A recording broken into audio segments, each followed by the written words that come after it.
যাদের আগের বাড়িটা বর্ষাকালে নদীর জল বেড়ে যাওয়ার কারণে সম্পূর্ণ ধ্বংস হয়ে গেছিল। এমনকি একটা বিছানাও তাদের কাছে নেই। প্রত্যেকটা দিন তাদেরকে লড়াই করে বাঁচতে হচ্ছিল। ভগবানের আশীর্বাদে আমরা বেঁচে আছি। আর আপনাদের কষ্টে থাকতে হবে না। এবার তোমরা প্লিজ ঘোরো আর তোমাদের নতুন বাড়িটাকে দেখো। একবার তোমরা ঘুরে দেখো, এই হলো তোমাদের নতুন বাড়ি। ও মাই গড, ধন্যবাদ ভগবান তোমাকে অনেক অনেক ধন্যবাদ। মা। অনেক অনেক আরে ধন্যবাদ। ঠিক আছে, চলো ভেতরে যাওয়া যাক। ও তুমি আমাকে হাত করতে চলো চাও? চলো ভেতরে চলো। চলো ভেতরে।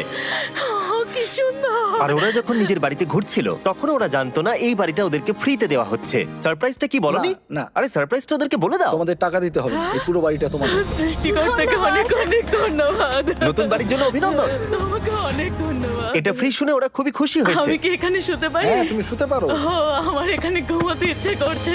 কেমন লাগলো? আমি কি তোমাকে হাক করতে পারি? তোমার কি মনে হয়? হ্যাঁ করে নাও। হ্যাঁ নিশ্চয়ই। হ্যাঁ